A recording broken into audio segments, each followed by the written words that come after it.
നമസ്കാരം. ഒരു പന്ത് അതിരുകളില്ലാത്ത ആനന്ദത്തിൻ്റെയും കണ്ണീരിൻ്റെയും നടുക്കത്തിൻ്റെയും പ്രവാഹമായി മാറിയ അത്യപൂർവ നിമിഷങ്ങൾക്കാണ് ലോകം സാക്ഷ്യം വഹിച്ചത്. അവിശ്വാസവും അളവറ്റ ആഹ്ലാദവും ഇടകലർന്ന കണ്ണീർ കണങ്ങൾക്കിടയിൽ ലോകത്തിൻ്റെ വൻമതിലായ ജർമ്മനിയെ പെനാൽറ്റി ഷൂട്ടൗട്ടിൽ തകർത്തെറിഞ്ഞ് പരാഗ്വേ തങ്ങളുടെ ചരിത്രത്തിലെ ഏറ്റവും സുവർണ അധ്യായം രചിച്ചിരിക്കുന്നു. ആരും പ്രതീക്ഷിക്കാത്ത, ആരും പ്രവചിക്കാത്ത ഒരു മഹാത്ഭുതം കാൽപന്ത് കളിയുടെ ചരിത്ര പുസ്തകത്തിലേക്ക് എഴുതി ചേർക്കപ്പെടുമ്പോൾ അത് വെറുമൊരു മത്സര വിജയം മാത്രമായിരുന്നില്ല, മറിച്ച് ഒരു ജനതയുടെ മുഴുവൻ ആത്മാഭിമാനത്തിൻ്റെയും കഠിനാധ്വാനത്തിൻ്റെയും പ്രഖ്യാപനമായിരുന്നു. ശതകോടികൾ വിലമതിക്കുന്ന ലോകോത്തര താരങ്ങളുമായി വന്ന 4 വട്ടത്തെ ലോക ചാമ്പ്യന്മാരായ ജർമ്മനിയെ ഫിഫ റാങ്കിങ്ങിൽ ഒട്ടേറെ പിന്നിലുള്ള പരാഗ്വേ എന്ന ലാറ്റിൻ അമേരിക്കൻ കരുത്തർ വീഴ്ത്തിയപ്പോൾ ഫുട്ബോൾ ലോകം അക്ഷരാർത്ഥത്തിൽ സ്തംഭിച്ചു പോകുകയായിരുന്നു. ചോരയും നീരും നൽകി അവർ കളത്തിൽ പൊരുതിയ ആ 2 മണിക്കൂറുകൾ ഒരു രാജ്യത്തിൻ്റെ ചരിത്രത്തെയാണ് മാറ്റിമറിച്ചത്. നിശ്ചിത സമയത്തും അധിക സമയത്തും ഇരു ടീമുകളും ഓരോ ഗോൾ വീതം നേടി സമനിലയിൽ പിരിഞ്ഞതിനെ തുടർന്നാണ് മത്സരം നാടകീയമായ പെനാൽറ്റി ഷൂട്ടൗട്ടിലേക്ക് നീങ്ങിയത്. ഒടുവിൽ ഒട്ടും പതറാതെ ഒരൊറ്റ കിക്ക് കൊണ്ട് പരാഗ്വേയുടെ പ്രതിരോധ താരം ഹോസെ കനാലെ ജർമ്മൻ വല കുലുക്കിയപ്പോൾ ആ മൈതാനം ഒരു വൻ കടലായി ഇരമ്പുകയായിരുന്നില്ലേ? 4-3 ആ ഷൂട്ടൗട്ട് വിജയം പ്രഖ്യാപിക്കപ്പെട്ട നിമിഷം കളിക്കാർ പരസ്പരം കെട്ടിപ്പുണർന്ന് മൈതാനത്തെ വിതുമ്പിക്കൊണ്ട് വീണു. ഗാലറിയിൽ പ്രായഭേദമന്യേ പരാഗ്വേയുടെ ആരാധകർ കണ്ണീരൊഴുക്കിക്കൊണ്ട് പരസ്പരം ആലിംഗനം ചെയ്തു. വാമോസ് എന്ന സിംഹഗർജനം പോലെയുള്ള ആഹ്ലാദാരവങ്ങൾ ആ സ്റ്റേഡിയത്തിൻ്റെ അന്തരീക്ഷത്തിൽ കാതടയ്ക്കും വിധം മുഴങ്ങിക്കെട്ടു. തങ്ങളെ ഫുട്ബോൾ ഭൂപടത്തിൽ ആരും വിലമതിക്കാതിരുന്ന ഒരു കാലത്ത് നിന്നും ലോകത്തിൻ്റെ നെറുകയിലേക്ക് അവർ തങ്ങളുടെ കൊടി നാട്ടിയ നിമിഷമായിരുന്നു അത്. ഈ ടൂർണമെൻറ്റ് ആരംഭിക്കുമ്പോൾ ഫിഫ റാങ്കിങ്ങിൽ 41-ാം സ്ഥാനത്തായിരുന്നു പരാഗ്വേ. എതിരാളികളായ ജർമ്മനിയേക്കാൾ 31 സ്ഥാനങ്ങൾ പിന്നിൽ. ലോകകപ്പ് യോഗ്യതാ മത്സരങ്ങളിൽ ശരാശരി 1 ഗോൾ പോലും നേടാനാകാതെ ഏറ്റവും കുറഞ്ഞ ഗോൾ ശരാശരിയുമായി ഫൈനൽ റൗണ്ടിലേക്ക് കഷ്ടിച്ച് യോഗ്യത നേടിയ ഒരു സംഘത്തിൽ നിന്നും ആരും ഇത്തരമൊരു വീര്യ ചരിത്രം പ്രതീക്ഷിച്ചതേയില്ല. എന്നാൽ ചരിത്രം തിരുത്തിക്കുറിക്കാനുള്ളതാണ് എന്ന് അവർ തെളിയിച്ചു. ജർമ്മനിയെ സംബന്ധിച്ചിടത്തോളം ഈ പരാജയം അവരുടെ ലോകകപ്പ് ചരിത്രത്തിലെ തന്നെ ഏറ്റവും വലിയ കറുത്ത അധ്യായമാണ്. ഇതിനു മുമ്പ് കളിച്ച 4 ലോകകപ്പ് പെനാൽറ്റി ഷൂട്ടൗട്ടുകളിലും പരാജയം അറിയാത്ത ജർമ്മനിയുടെ ആദ്യത്തെ ഷൂട്ടൗട്ട് വീഴ്ചയായിരുന്നു ഇത്. അതിലുപരി 2014 ശേഷം ആദ്യമായി ഒരു ലോകകപ്പിൻ്റെ നോക്കൗട്ട് ഘട്ടത്തിൽ അവർ പുറത്താകുന്നതിനും ഈ മത്സരം സാക്ഷ്യം വഹിച്ചു. കളിക്കളത്തിലെ കണക്കുകൾ പരിശോധിച്ചാൽ ജർമ്മനി 75% പന്ത് കൈവശം വച്ച് 700-ലധികം പാസുകളുമായി കളം നിറഞ്ഞ് കളിക്കുകയായിരുന്നു. 21 തവണയാണ് അവർ പരാഗ്വൻ ഗോൾമുഖത്തേക്ക് പന്ത് തൊടുത്തുവിട്ടത്. എന്നാൽ 63-കാരനായ അർജന്റീനക്കാരൻ കോച്ച് ഗുസ്താവോ അൽഫാരോയുടെ കീഴിൽ പ്രതിരോധത്തിൻ്റെ ഒരു വൻമതിൽ തന്നെയാണ് പരാഗ്വേ തീർത്തത്. പ്രതിസന്ധികളെയും ആവർത്തിച്ചു വരുന്ന ആക്രമണങ്ങളെയും എങ്ങനെ നെഞ്ചുറപ്പോടെ നേരിടണമെന്ന് അവർ ലോകത്തിന് കാണിച്ചു തന്നു. ഷൂട്ടൗട്ടിൽ ജർമ്മനിയുടെ കിക്കുകൾ ഒർലാൻഡോ ഗിൽ എന്ന ഗോൾ കീപ്പർ തടുത്തിട്ടപ്പോൾ തന്നെ വിജയത്തിൻ്റെ വഴി അവർ വെട്ടിത്തുറന്നിരുന്നു. തോൽക്കാൻ തങ്ങൾ തയ്യാറല്ല എന്ന പ്രഖ്യാപനമായിരുന്നു ക്യാപ്റ്റൻ ഗുസ്താവോ ഗോമസിൻ്റെ വാക്കുകളിലും കോച്ചിൻ്റെ തന്ത്രങ്ങളിലും പ്രതിഫലിച്ചത്. തങ്ങളുടെ പോരായ്മകൾക്കിടയിലും ഒരിക്കലും വിട്ടുകൊടുക്കാത്ത ഒരു വലിയ ഹൃദയം തങ്ങൾക്കുണ്ടെന്ന് കോച്ച് അൽഫാരോ ലോകത്തിന് മുന്നിൽ ഉറപ്പിച്ചു പറഞ്ഞു. ഈ ഐതിഹാസിക വിജയം പ്രഖ്യാപിക്കപ്പെട്ടതിന് തൊട്ടു പിന്നാലെ പരാഗ്വൻ പ്രസിഡന്റ് സാന്റിയാഗോ പെന രാജ്യത്ത് പൊതു അവധി പ്രഖ്യാപിച്ചുകൊണ്ട് ഈ വിജയത്തെ രാജ്യം കണ്ട ഏറ്റവും വലിയ സുവർണ നേട്ടമായി അടയാളപ്പെടുത്തി. ഞങ്ങൾ ആരാണെന്ന് ലോകം മുഴുവൻ തിരിച്ചറിയുന്നു എന്ന ഒരു കൗമാരക്കാരിയായ ആരാധികയുടെ വാക്കുകളിൽ ഒരു ജനതയുടെ മുഴുവൻ വികാരവും ഉണ്ടായിരുന്നു.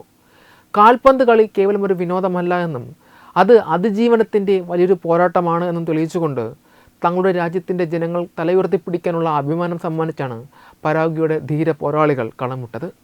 ക്വാർട്ടർ ഫൈനലിൽ ഫ്രാൻസിനെയോ സ്വീഡനെയോ നേരിടാൻ അവർ ഒരുങ്ങുമ്പോൾ ഫുട്ബോൾ ലോകം ഇനി ഈ ലാറ്റിൻ അമേരിക്കൻ കരുത്തരെ ഭയത്തോടെയും ബഹുമാനത്തോടെയും മാത്രമേ നോക്കിക്കാണുകയുള്ളൂ.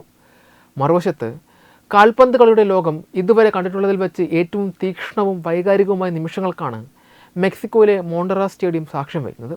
ഒരു വശത്ത് ഗോൾ കീപ്പറിൻ്റെ ഇടതുഭാഗത്തേക്ക് താഴ്ന്നു പറന്ന പന്ത് വലകുലുക്കിയപ്പോൾ ജേഴ്സി ഊരി ആകാശത്തേക്ക് എറിഞ്ഞ് വിജയമാഘോഷിക്കുന്ന ഒരു കൂട്ടം പോരാളികൾ. മറുവശത്ത് പച്ചപ്പുല്ലിൽ കമഴ്ന്നു കിടന്ന് തങ്ങൾക്കിനി എന്ന് മറ്റൊരവസരം ലഭിക്കും എന്നറിയാതെ കണ്ണീരൊഴുക്കുന്ന ഒരു വിഭാഗം. നെതർലാൻഡ്സ് എന്ന ഫുട്ബോൾ ഭീമന്മാരെ പെനാൽറ്റി ഷൂട്ടൗട്ടിൽ മലർത്തിയടിച്ച് മൊറോക്കോ ലോകകപ്പിൻ്റെ പ്രീ ക്വാർട്ടറിലേക്ക് മാർച്ച് ചെയ്യുമ്പോൾ അത് കേവലം ഒരു അട്ടിമറി വിജയമായിരുന്നില്ല, മറിച്ച് ചോരയും കണ്ണീരും കഠിനാധ്വാനം ഇടകലർന്ന ലോകകപ്പിന് മാത്രം സമ്മാനിക്കാൻ കഴിയുന്ന വികാരങ്ങളുടെ ഒരു മഹാവിസ്ഫോടനമായിരുന്നില്ലേ? 120 മിനിറ്റിലധികം നീണ്ട അതിശക്തമായ പോരാട്ടത്തിനൊടുവിലാണ് മത്സരം പെനാൽറ്റി ഷൂട്ടറിലേക്ക് നീങ്ങിയത്. മത്സരത്തിലുടനീളം താരങ്ങൾ പന്ത് തൊടുമ്പോഴെല്ലാം ഗാലറിയിൽ നിന്ന് ഉയർന്ന ശബ്ദ ആരവങ്ങൾ സ്റ്റേഡിയത്തെ അക്ഷരാർത്ഥത്തിൽ മൊറോക്കോയുടെ സ്വന്തം തലസ്ഥാനമായ റബാത്താക്കി മാറ്റിയിരുന്നു. കളിക്കളത്തിൽ ഇരു ടീമുകളും പരസ്പരം വിട്ടുകൊടുക്കാതെ കടുത്ത ഫൗളുകളിലൂടെയും ടാക്ലിങ്ങിലൂടെയും പൊരുതിയപ്പോൾ ചോര ചിന്തിയ ദൃശ്യങ്ങളും മോൺട്രയിൽ ദൃശ്യമായിരുന്നു. നെതർലാൻഡ്സിൻ്റെ ജാൻ പോൾസ് വാൻ ഹോക്കയുടെ മുഖത്ത് മൊറോക്കോ താരത്തിൻ്റെ ബൂട്ട് അബദ്ധത്തിൽ തട്ടിയതിനെ തുടർന്ന് ചോര ഒലിപ്പിച്ച് നിൽക്കേണ്ടി വന്ന ചിത്രം ഡച്ച് പട നേരിട്ട കടുത്ത പ്രതിരോധത്തിൻ്റെ നേർക്കാഴ്ചയായിരുന്നു. മത്സരത്തിൽ ആദ്യ ഗോൾ നേടി നെതർലാൻഡ്സിനെ മുന്നിലെത്തിച്ച കോഡി ഗാപ്കോയുടെ ആഹ്ലാദ പ്രകടനം കാണികളിൽ വലിയൊരു വിങ്ങലായി മാറി. ഗർഭാവസ്ഥയിൽ വെച്ച് തങ്ങളുടെ കുഞ്ഞ് മരിച്ചുപോയ ആഘാതത്തിൽ കഴിഞ്ഞിരുന്ന ഗാപ്കോ ഗോൾ നേടിയതിനു ശേഷം മൈതാനത്ത് തല കുനിച്ചിരുന്ന് വിതുമ്പിയപ്പോൾ സഹതാരങ്ങൾ മുഴുവൻ അദ്ദേഹത്തെ കെട്ടിപ്പുണരുകയായിരുന്നു. ഗാലറിയിലിരുന്ന അദ്ദേഹത്തിൻ്റെ മാതാപിതാക്കളുടെ മുഖത്തും ആ വേദനയും ആശ്വാസവും വ്യക്തമായി കാണാമായിരുന്നു. എന്നാൽ ഡച്ച് പട വിജയമുറപ്പിച്ചിരുന്ന 91-ാം മിനിറ്റിൽ ഇസാ ദിയോപ്പ് നേടിയ അവിശ്വസനീയമായ ഹെഡർ ഗോൾ മൊറോക്കോയ്ക്ക് ജീവൻ തിരിച്ചു നൽകി. ഫ്രാൻസിൽ നിന്നും കളി മാറി മൊറോക്കോയ്ക്ക് വേണ്ടി ബൂട്ട് കെട്ടിയ ദിയോപ്പിൻ്റെ ആ ഗോൾ ഗാലറിയെ ആവേശക്കടലാക്കി മാറ്റി. തുടർന്ന് നടന്ന പെനാൽറ്റി ഷൂട്ടൗട്ട് നാടകീയതയുടെ പരകോടിയായിരുന്നു. 3 കിക്കുകൾ പോസ്റ്റിലടിച്ച് തെറിച്ചപ്പോഴും ഡച്ച് ഗോൾ കീപ്പർ ബാർട്ട് വെർഗ്ബൂഗറിൻ്റെ ദേഹത്ത് തട്ടി പന്ത് വലയ്ക്കുള്ളിൽ ഉരുണ്ട് കയറിയപ്പോഴും സ്റ്റേഡിയം നിശബ്ദമായി. ഒടുവിൽ മൊറോക്കോയുടെ വിശ്വസ്തനായ ഗോൾ കീപ്പർ യാസിൻ ബോണോയുടെ തകർപ്പൻ സേവുകളും ഇസ്മായിൽ സൈബാരിയുടെ നിർണായക വിന്നിംഗ് കിക്കും മൊറോക്കോയെ വിജയതീരത്തെത്തിച്ചു. തങ്ങൾ പിച്ച വച്ച നെതർലാൻഡ്സിനെതിരെ തന്നെ സബാരി വിജയ ഗോൾ കുറിച്ചു എന്നത് കൗതുകകരമായി. വിജയത്തിന് ശേഷം മൊറോക്കോ താരങ്ങളും കോച്ച് മുഹമ്മദ് ഔഹാബിയും ചേർന്ന് ഗാലറിക്ക് മുന്നിൽ മുട്ടുകുത്തി നിന്ന് ദൈവത്തിന് നന്ദി പറഞ്ഞ ദൃശ്യം മനോഹരമായിരുന്നു. ഈ തോൽവിയോടെ നെതർലാൻഡ്സ് പരിശീലകൻ റൊണാൾഡ് കൂമാൻ്റെ തന്ത്രങ്ങൾക്കെതിരെ വലിയ വിമർശനമാണ് ഉയരുന്നത്.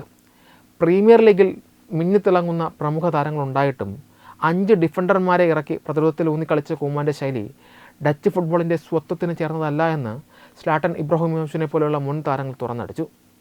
പരാജയത്തിന് പിന്നാലെ ഡച്ച് മാധ്യമങ്ങൾ കൂമാൻ്റെ രാജി ആവശ്യപ്പെട്ടെങ്കിലും താൻ നിലവിൽ ആലോചിക്കുന്നില്ലെന്നും നാളെയോടെ ഒരു തീരുമാനമെടുക്കുമെന്നാണ് അദ്ദേഹം പ്രതികരിച്ചത്. നെതർലാൻഡ്സിനെ സംബന്ധിച്ചിടത്തോളം ഇത് ശാപമായി മാറുന്ന ചരിത്രത്തിൻ്റെ ആവർത്തനമാണ്. 2006 ശേഷം ലോകകപ്പിൻ്റെ നിശ്ചിത സമയത്ത് അവർ തോറ്റിട്ടില്ല എങ്കിലും കഴിഞ്ഞ 3 ലോകകപ്പുകളിലും അവർ പുറത്തായത് പെനാൽറ്റി ഷൂട്ടൗട്ടിലൂടെയാണ്. 2014-ലും 2022-ലും അർജൻറ്റീനയോട് തോറ്റ ചരിത്രത്തിലേക്ക് ഇപ്പോൾ 2026-ൽ മൊറോക്കോയോട് തോറ്റ ഈ കറുത്ത അധ്യായം കൂടി കൂട്ടിച്ചേർക്കപ്പെട്ടിരിക്കുന്നു. ഈ വൻ വിജയത്തോടെ ക്വാർട്ടർ ഫൈനൽ പോലെയുള്ള ഒരു വലിയ പോരാട്ടം ടൂർണമെൻറ്റിൻ്റെ തുടക്കത്തിൽ തന്നെ കഴിഞ്ഞ പ്രതീതിയാണെന്ന് മൊറോക്കൻ താരങ്ങൾ വ്യക്തമാക്കുമ്പോൾ ഒരൊറ്റ കിക്കിൻ്റെ നേരിയ വ്യത്യാസത്തിൽ ലോകകപ്പ് സ്വപ്നങ്ങൾ തകർന്നടിഞ്ഞ നെതർലാൻഡ്സിന് ഇനിയൊരു തിരിച്ചുവരവിനായി നീണ്ട 4 വർഷങ്ങൾ കാത്തിരിക്കേണ്ടി വരും. വെബ് ഡെസ്ക് തത്തുമൈ ന്യൂസ്.